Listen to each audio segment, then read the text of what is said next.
लोग हैं जिनको हमको सुनना है और सुनने के साथ साथ वो अमल भी में लाना है। तो मैं सबसे पहले नवीन वर्मा सर को आमंत्रित करता हूँ जो अपने समाज से रिलेटेड हैं और बहुत ही बेहतर आपका वर्क है समाज में। तो एक बार जोरदार तालियां आदिवासी डॉक्टर नवीन वर्मा जी के लिए। इसके बाद अखंड भारत गौरव महोत्सव 2023 में आए हुए अति विशिष्ट अतिथि गणमान्य अभिभावक, प्यारे बच्चे और बच्चियों, आप सबको मेरा सादर नमस्कार। मैं नवीन वर्मा वर्तमान में एजुकेशन डिपार्टमेंट में एज इंजीनियर काम कर रहा हूँ। इससे पहले मैं 2 वर्ष की सेवा भारतीय सेना में एज ए सुपरिटेंडिंग BR2 और 7 वर्ष की सेवा as a senior section engineer railway में ले चुका हूँ। विगत 12 सालों से शिक्षण का भी कार्य कर रहा हूँ। इंजीनियरिंग के बच्चों को, खास करके वो बच्चे जो डिप्लोमा करके और गवर्नमेंट जॉब की तैयारी करना चाहते हैं, उनको मार्गदर्शित करता हूँ, पढ़ाता हूँ। आज हमारी बातचीत का विषय यही है और हम उन बच्चों से बातचीत करना चाहेंगे जो अभी हाई स्कूल करके जस्ट किसी परीक्षा की तैयारी करना चाहते हैं या फिर हाई स्कूल में हैं, या वो बच्चे जो इंटरमीडिएट की परीक्षा में सम्मिलित हो रहे हैं। आगे क्या करें, उनका फ्यूचर किधर की ओर बेहतर होगा, इस डायरेक्शन में हम बातचीत करेंगे। विगत कई वर्षों से मैं मौर्य बंधु क्लब की ओर से ऑर्गेनाइज किए जाने वाले इस कार्यक्रम में शिरकत करता हूँ। मुझे लग रहा है कि पिछले कई सालों से मौर्य बंधु क्लब अति पिछड़े या पिछड़े बैकग्राउंड के गाँव के लोगों को, जो बच्चे हैं जो मुख्य धारा से मेन स्ट्रीम जिसको आप कहेंगे, एजुकेशन की जो मेन स्ट्रीम है, उससे बहुत अलग थलग है। कैसे इनको जोड़ा जाए, कैसे इनको समझाया जाए, कैसे इनको बताया जाए कि आप अच्छी शिक्षा ले सकते हैं। इसके लिए मौर्य बंधु क्लब लगातार प्रयासरत है। एक ज्योति जलाई है अखंड ज्योति की तरह, और मुझे लगता है कि इनका प्रयास आने वाले भविष्य में सफल रहेगा। हमारे क्षेत्र के हर एक बच्चे को उस मुकाम तक पहुंचाने का काम करेंगे जो भी अज्ञानता के अभाव में क्या करें, क्या ना करें, क्या बेहतर होगा, इसकी असमंजस स्थिति में पड़ा हुआ है। देश के कोने कोने से जितने भी विशिष्ट लोग हैं जो बेस्ट एजुकेटर हैं, उनको बुला करके और आपको गाइडेंस दिलाते हैं।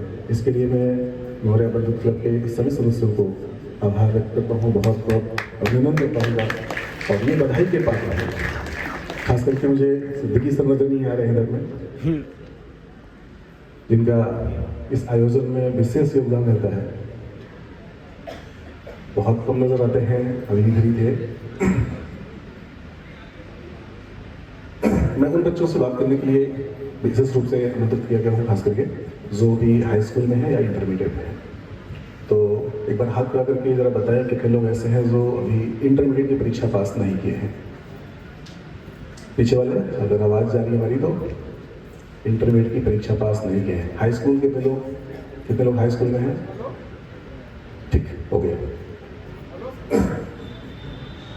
क्योंकि जो अमीर तबके के लोग हैं, जिनके पास पैसा है, जिनके पास फाइनेंशियल क्राइसिस नहीं है, वो लोग इंटरमीडिएट के बाद पहले से डिसाइडेड होते हैं कि हमको किस फील्ड में अपने बच्चों को ले जाना है। उनके गार्जियंस पहले से डिसाइड कर लेते हैं कि हम अपने बच्चे को नीट की तैयारी कराएंगे, IIT की तैयारी कराएंगे, जिसमें एक अच्छा खासा अमाउंट लगता है। जैसे किसी ने कोटा भेज दिया तो मिनिमम अमाउंट मान के चलिए कम से कम 2 से 2.5 लाख, 3 लाख, 4 लाख रुपये खर्च आते हैं।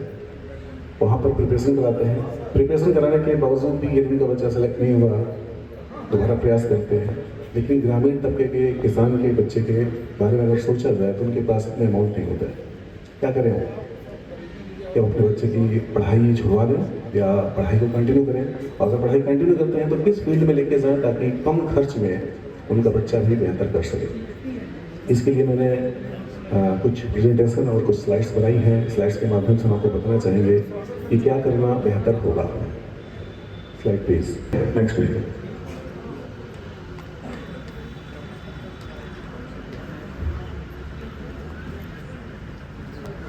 Next please. हमारा विषय आज का है कि डिप्लोमा या बीटेक के बाद जॉब की संभावनाएं कितनी हैं, इसी पर चर्चा की जाएगी। नेक्स्ट करेंगे।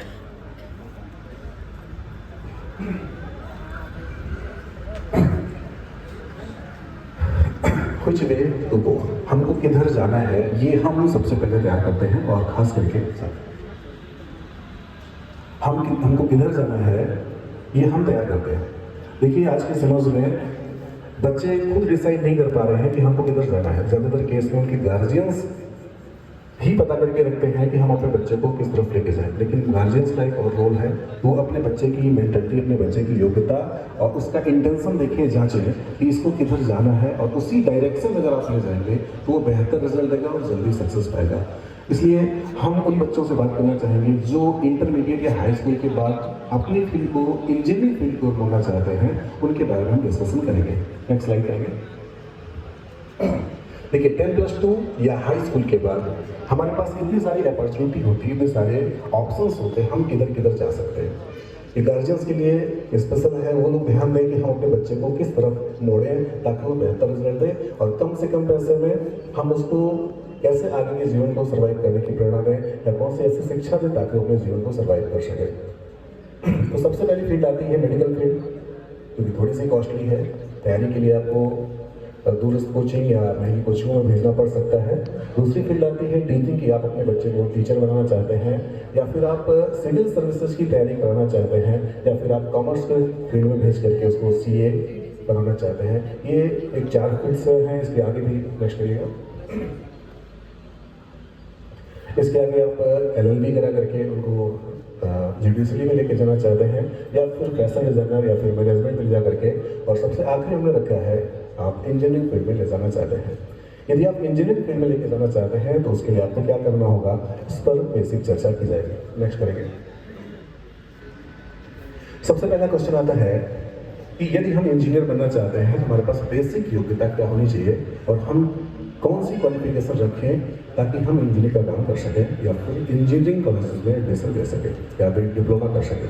तो बच्चे जो हाई स्कूल में साइंस बैकग्राउंड से हैं, हाई स्कूल में साइंस बैकग्राउंड से हैं, वो सारे बच्चे पॉलीटेक्निक में एडमिशन ले सकते हैं। वही बच्चे जो इंटरमीडिएट में साइंस के साथ हैं, वो चाहे बायो के साथ हों या फिर मैथ के साथ हों, वो बच्चे भी पॉलीटेक्निक में एडमिशन ले सकते हैं। ध्यान रखें कि वे बच्चे जो इंटरमीडिएट करके पॉलीटेक्निक में एडमिशन लेते हैं, उनके पास 2 ऑप्शंस होते हैं। वो 3 साल का कोर्स भी कर सकते हैं या फिर 2 साल का भी कोर्स कर सकते हैं। पॉलीटेक्निक कॉलेज में जाने के लिए अगर आप 3 साल के कोर्स में एडमिशन लेते हैं तो कुछ वैकेंसीज ऐसी आती है जिसमें सरकार ये लिख के और तब फॉर्म निकालती है कि इसमें 3 साल का डिप्लोमा मैंडेटरी है। अगर आपने इंटर के बाद केवल 2 साल का डिप्लोमा किया है तो कुछ एग्जाम्स में ये वैलिड नहीं होता है। इसलिए ज़्यादा बेहतर होगा कि आप इस बात पर विचार करें, और हाई स्कूल के बाद यदि आप डिप्लोमा करते हैं तब भी 3 साल का, और इंटर के बाद भी डिप्लोमा करते हैं तब भी आप 3 साल का डिप्लोमा करें, तो ये आपके लिए ज़्यादा बेहतर होगा। तो ध्यान से समझेंगे, इसमें क्वालिफिकेशन आपकी क्या होनी चाहिए। हाई स्कूल के बाद भी आप फॉर्म डाल सकते हैं, साइंस बैकग्राउंड से हैं, और इंटर के बाद भी आप फॉर्म डाल सकते हैं यदि आपने हाई स्कूल में साइंस बैकग्राउंड चूज किया है। तो इंटरमीडिएट में आपके क्या सब्जेक्ट हैं ये मायने नहीं रखते। और अगर आप बीटेक कॉलेज में जाना चाहते हैं, यानी कि आप इंजीनियरिंग करना चाहते हैं, बीटेक करना चाहते हैं, तो बीटेक के लिए मिनिमम क्वालिफिकेशन आपकी इंटरमीडिएट होनी चाहिए, जिसमें आप साइंस बैकग्राउंड से हों, और PCM देना उसमें मैंडेटरी है। नेक्स्ट करेंगे। इंजीनियरिंग में कैसे प्रवेश लें और कहाँ प्रवेश लें, कितनी सीटें हैं, इस पर हमने थोड़ा सा एक ओवरव्यू दिया है। टोटल अगर देखा जाए तो इंडिया लेवल में बीटेक के जो कॉलेजेस हैं लगभग 4,448 कॉलेजेस हैं। इनकी संख्या बहुत ज़्यादा है, और इसमें से लगभग 702 कॉलेज जो हैं वो गवर्नमेंट कॉलेज हैं, और 3,578 कॉलेज प्राइवेट कॉलेज हैं। इन गवर्नमेंट कॉलेज जो 702 कॉलेज हैं, इनमें से लगभग 26 IIT कॉलेज हैं। IIT कॉलेज अपने आप में एक महत्वपूर्ण स्थान रखते हैं। IIT कॉलेज में क्या स्पेशल चीज़ें हैं या फिर प्राइवेट कॉलेजेस में क्या स्पेशल नहीं है, ये सब आप तय करते हैं। चूँकि में एडमिशन का जो प्रोसेस होता है ये बड़ा क्रिटिकल होता है, बहुत टफ होता है। कुछ जगहों पर डायरेक्ट बीटेक करा देते हैं, कुछ कॉलेज ऐसे हैं प्राइवेट कॉलेज में जहाँ पर बुलाएंगे आपको और बोलेंगे हमारे यहाँ पर एडमिशन ले लीजिए, आपको इतना स्कॉलरशिप मिलेगा और फीस में हम बहुत छूट दे देंगे। ध्यान रखिएगा, कोई भी कॉलेज या कोई भी संस्था, कोई भी यूनिवर्सिटी उनके बच्चों के आधार पर तय की जाती है कि उसका विकास या उसका नाम या उसकी श्रेष्ठता किस स्तर की है। बच्चे अगर डायरेक्ट एडमिशन ले रहे हैं, इसका मतलब यह है कि वो किसी इंट्रेंस को क्वालिफाई करके नहीं जा रहे हैं, यानी कि उनका जो स्तर है वो लो स्तर है। यदि आप किसी ऐसे कॉलेज में दाखिला लेते हैं जहां पर बच्चे इंट्रेंस क्वालिफाई करके और अपनी बुद्धिमत्ता, अपनी क्षमता का बेहतर प्रदर्शन करके वहां पर जाते हैं, तो निश्चित तौर पर आपको एक ऐसा एनवायरनमेंट मिलेगा जहां पर आप अपनी योग्यता का बेहतर प्रदर्शन कर सकेंगे और वहां से आप आगे निश्चित तौर पर आगे जाएंगे। तो आप कोशिश करिए कि ऐसे कॉलेज में दाखिला लें जहां पर इंट्रेंस के थ्रू बच्चे जा रहे हों, या आप गार्जियन से अनुरोध है कि आप अपने बच्चे का दाखिला हमेशा उसी कॉलेज में कराएं जहां पर बच्चों का एडमिशन इंट्रेंस के बाद होता है। जैसे पॉलिटेक्निक कॉलेजेस में देखा जाए तो आजकल हर शहर में 1, 2, 3, 4 ऐसे पॉलिटेक्निक कॉलेजेस हैं और आपके घर पे आकर के रिक्वेस्ट करेंगे आइए चलिए अपने बच्चे का दाखिला करा दीजिए। दाखिला आप करा देंगे, उसके बाद पूरे सत्र ना तो बच्चा कॉलेज जाएगा और ना तो वहाँ पर पढ़ाई होगी, बस केवल जब भी सेमेस्टर के एग्जाम्स होंगे तो सीधे तौर से पता नहीं रहेगा आपका पेपर फला तारीख से, आइए अपने बच्चे का पेपर दिलवा दीजिए और बार बार आपके पास नोटिस आएगी पेपर दीजिए, पेपर के बाद रिजल्ट। इससे कुछ नहीं होने वाला है। इससे ना तो आपको एक एनवायरनमेंट मिलेगा और ना ही आपके बच्चे का सर्वांगीण विकास होगा, ना ही वो एनवायरनमेंट मिल पाएगा जिससे वो आगे बढ़ सके। तो बेहतर होगा कि आप उस कॉलेज में दाखिला दें जहां पर एंट्रेंस के थ्रू बच्चे जा रहे हो। नेक्स्ट करिएगा। अगर हम बात करें पॉलिटेक्निक कॉलेज की तो लगभग यहाँ पर यूपी में बात करें तो लगभग 618 पॉलिटेक्निक कॉलेजेस हैं, जिसमें से लगभग 109 गवर्नमेंट कॉलेज हैं। गवर्नमेंट कॉलेज आप कोई भी चूज करें, गवर्नमेंट कॉलेज का सिलेक्शन करते समय आपको ये ध्यान रखना है कि यहाँ के पढ़े हुए बच्चे आज की डेट में कहाँ पर हैं और उनका क्या परफॉर्मेंस है। अगर आप डायरेक्टली ये क्यों चूज कर लेते नहीं हमारे बच्चे का एडमिशन गवर्नमेंट कॉलेज में हो गया, इससे नौकरी लग जाएगी, ये इतना पर्याप्त नहीं है। आपको 2 चीजें जरूर ध्यान देनी है कि कॉलेज में कौन कौन सी ब्रांच है और हम अपने बच्चे को कौन सी ब्रांच में दाखिला दे रहे हैं और कौन सी ब्रांच का भविष्य बेहतर है। तो हम ब्रांच वाइज बात करेंगे। ब्रांच आप शायद समझ नहीं पा रहे होंगे। ब्रांच का मतलब है जब आप इंजीनियरिंग कॉलेजेस में या फिर पॉलिटेक्निक कॉलेज में अपने बच्चे का दाखिला कराते हैं तो वहाँ पर आपको उनकी अभिरुचि के आधार पर, उनकी दिशा किधर जा रही है उसके आधार पर आप उनका सब्जेक्ट चूज करते हैं और वहाँ पर इंजीनियरिंग के सब्जेक्ट को ब्रांच कहा जाता है। जैसे यहाँ पर आप लोग आर्ट, कॉमर्स, साइंस कहते हैं, वैसे वहाँ पर जब हम इंजीनियरिंग में जाते हैं वहाँ पर civil, electrical, mechanical, electronics, computer science, information technology, इस टाइप से अलग अलग ब्रांचेज हैं। कौन सी ब्रांच में आप दाखिला दें ताकि आपका बच्चा अपने भविष्य में कुछ ना कुछ जरूर कर सके। कुछ ऐसी ब्रांचेज हैं जिसको आप करवा देंगे तो हो सकता है आपका बच्चा जो है आगे कुछ ना कर सके, लेकिन कुछ ऐसी ब्रांचेज हैं अगर आप उनमें एडमिशन कराते हैं तो आपका बच्चा निश्चित तौर से कुछ ना कुछ अपने लिए बेहतर करेगा। जैसे उनमें से कुछ ब्रांचेज के नाम हमने आगे रखे हैं। नेक्स्ट करिएगा। नेक्स्ट खास करके प्रवेश प्रक्रिया के बारे में बात किया जाए तो अभी हमने चर्चा किया कि जो लोग बीटेक करना चाहते हैं उनका एडमिशन जेईई मेंस और जेईई एडवांस के बेसिस पे होता है, और जो लोग पॉलिटेक्निक में एडमिशन लेना चाहते हैं उनकी प्रवेश प्रक्रिया का एक टेस्ट पेपर ऑर्गेनाइज होता है जिसे हम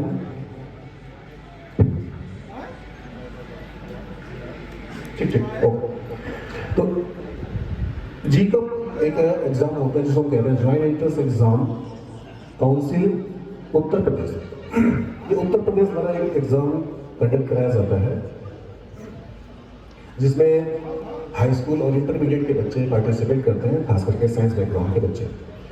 और इनके नंबर के आधार पर, इनके मेरिट के आधार पर कॉलेजेस अलॉट होते हैं, कॉलेजेस के लिए काउंसलिंग होती है और आप वहाँ पर दाखिला ले सकते हैं। इसका फॉर्म बस जल्दी आने वाला है, लगभग जनवरी के महीने में फॉर्म आता है और अप्रैल से मई के बीच में पेपर होता है। तो जो लोग गार्जियंस लोग यहाँ पर बैठे हैं जिनके बच्चे हाई स्कूल या इंटरमीडिएट में हैं वो लोग ध्यान देंगे अपने बच्चों को अगर पॉलिटेक्निक में दाखिला दिलाना है तो दिसंबर के लास्ट से जनवरी के अंत तक इसी के बीच में फॉर्म आते हैं। फॉर्म ऑनलाइन भरे जाते हैं। ऑनलाइन फॉर्म अगर आप सबमिट कर देते हैं उसके बाद आपका पेपर की डेट डिसाइड होगी। पेपर लगभग अप्रैल मई के आसपास रखे जाते हैं, 1 दिन का पेपर होता है और उसके बाद रिजल्ट आने के बाद फिर काउंसलिंग की प्रक्रिया होती है और काउंसलिंग के थ्रू फिर कॉलेज अलॉट किए जाते हैं। नेक्स्ट करिए। कौन सी ब्रांच बेहतर है, ये बहुत अहम रोल है, इस पर आप थोड़ा सा ध्यान देंगे। हम किस ब्रांच में अपने बच्चों का दाखिला दें ताकि वो अपने भविष्य में कुछ ना कुछ बेहतर कर सकें। जैसे आपके सामने हमने कुछ इंपॉर्टेंट ब्रांचेस का जिक्र किया है, जिसमें से सबसे पहली ब्रांच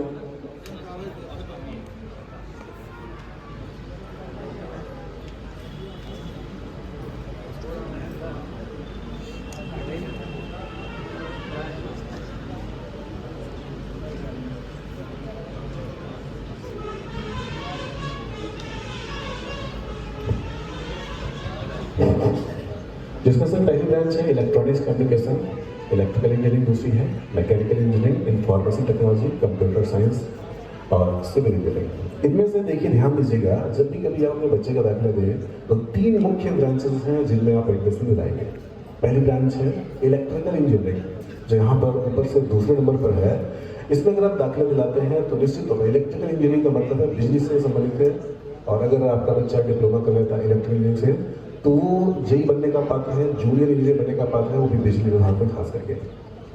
तो अगर कहीं गवर्नमेंट जॉब नहीं लगती है तो निश्चित तौर पर वो कहीं ना कहीं किसी कंपनी में अटैच होकर के 10 से 12,000 15,000 रुपए की अर्निंग आराम से कर सकता है, अगर वो केवल ये कोर्स कर लेता है तो।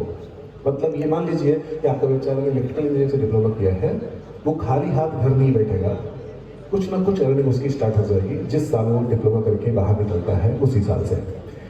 दूसरा है, बात करेंगे मैकेनिकल इंजीनियरिंग की। मैकेनिकल इंजीनियरिंग में, कोर मैकेनिकल में खास करके आप बात करेंगे ऑटोमोबाइल्स की। जितने भी ऑटोमोबाइल्स आ रहे हैं, जितने भी आपकी बाइक और ये गाड़ियाँ आ रही हैं, इनसे संबंधित जितने भी काम होते हैं वो सब मैकेनिकल इंजीनियरिंग के तहत आते हैं। मशीनरी का जितना भी पार्ट है, जिसका मेंटेनेंस या उसका उत्पादन का काम है, प्रोडक्शन का काम है, वो सारा कुछ मैकेनिकल के अंतर्गत आएगा।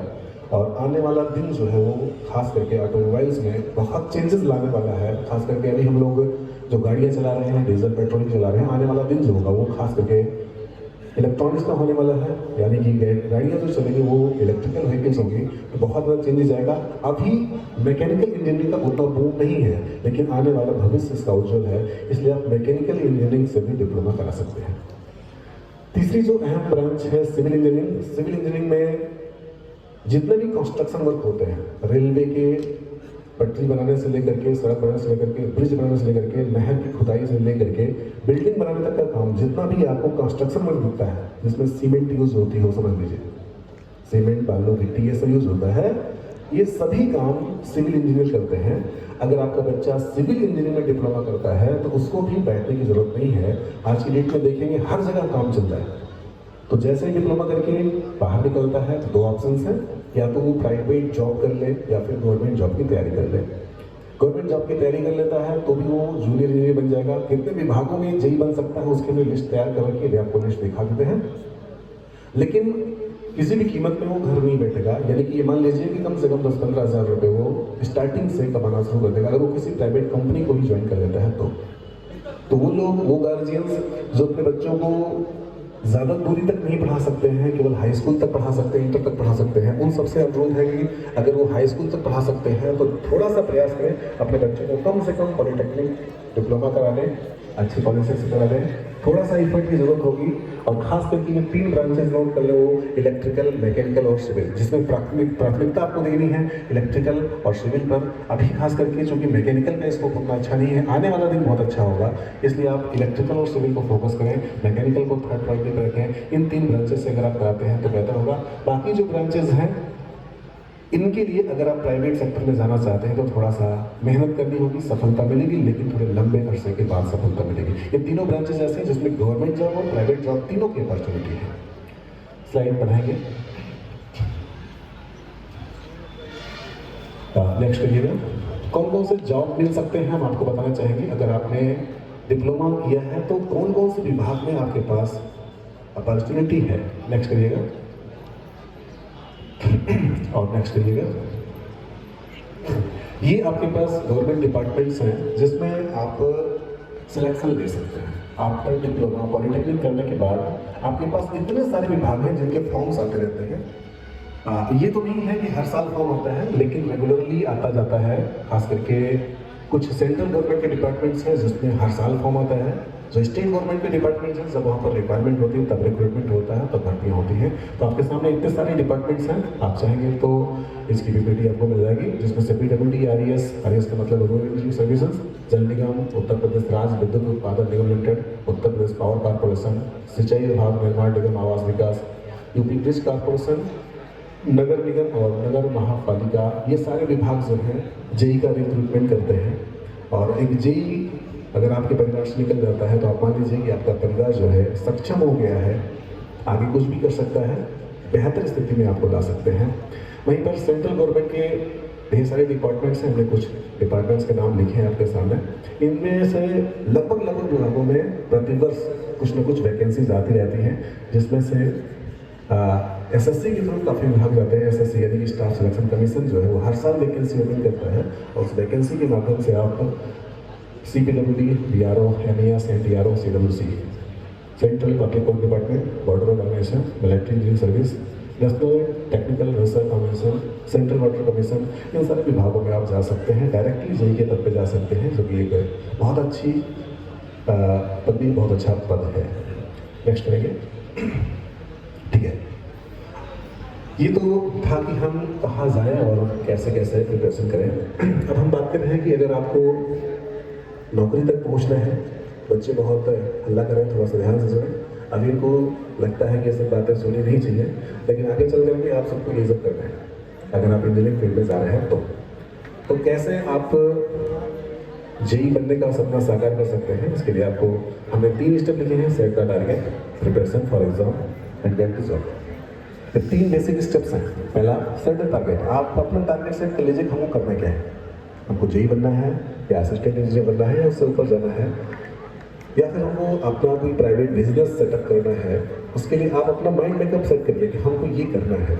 अगर आपके पास प्रॉपर्टी अच्छी खासी है और इन्वेस्ट करने में आप सक्षम हैं, तो उस हिसाब से आप अपना करियर चूज करेंगे। लेकिन आपका फैमिली बैकग्राउंड इस चीज़ को सपोर्ट नहीं करता है कि आप बड़ी कंपनी खोल दें, तो आप उस हिसाब से अपने माइंड को सेट करें और आगे बढ़ें। तैयारी कैसे करें, एक छोटा सा एग्जांपल हम देंगे। तैयारी करते समय बच्चों का रुझान और बच्चे तैयारी कैसे कर रहे हैं और कैसे करना चाहिए। मैंने अभी भी बताया कि पूरे सिलेबस को समराइज करिए और एक छोटे से पैकेज में बना लीजिए। छोटी सी डायरी बना लीजिए। जैसे आप फिजिक्स पढ़ रहे हैं, मैथ पढ़ रहे हैं, तो मैथ के सारे फार्मूले डालिए और इसकी छोटी डायरी बनाइए। क्या आप फिजिक्स पढ़ रहे हैं तो फिजिक्स के सारे फार्मूले, चैप्टर्स को समराइज कर लीजिए और उन सभी पेजेस को आप पर डे देखिए, पढ़िए मत, केवल देखिए। आप यकीन मानिए, एक डायरी रखिए, उस डायरी में अगर आप सारे कॉन्सेप्ट को लिख लिए थोड़ा थोड़ा सा, और अगर आप उस डायरी के हर एक पेज को पर डे पलटते हैं, केवल पलटिए। अगर आप ऐसे पन्ना पलटते जा रहे हैं तो निश्चित तौर पर आपकी उंगली वहां पर काम करना बंद कर देगी जिस पेज पर लिखा हुआ कंटेंट आपको याद नहीं है।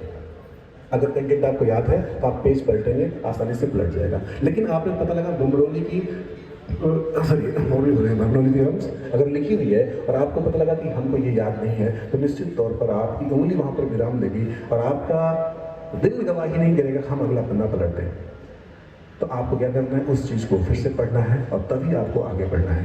तैयारी करने के लिए रेगुलरिटी बहुत इंपॉर्टेंट है। हर एक कंटेंट को हर दिन पढ़ना है, और नहीं पढ़ेंगे तो धीरे धीरे भूलता हुआ चला जाएगा। इसका मैं एक छोटा सा एग्जांपल आपको दे रहा हूँ कि कैसे रोज पढ़ने से चीज़ें कैसे याद होती हैं। सपोज दैट आप जहाँ रहते हैं, आपके पड़ोस में, आपके घर के सामने एक बुजुर्ग आदमी रहते हैं। ध्यान से सुनिएगा, छोटी सी बात है लेकिन गहरी बात है। अगर आप चाहेंगे तो अमल करेंगे इस पर।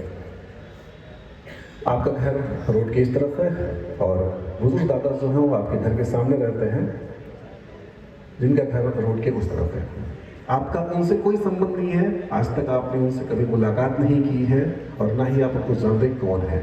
बस आप सुबह सुबह अपने छत पे जाते हैं, धूप खा गए, तो उस समय बाबा जी चेयर पर बैठ के पेपर पढ़ रहे होते हैं, केवल पेपर पढ़ रहे होते हैं। आपने उनको देखा, उन्होंने आपको देखा, कोई बातचीत नहीं है।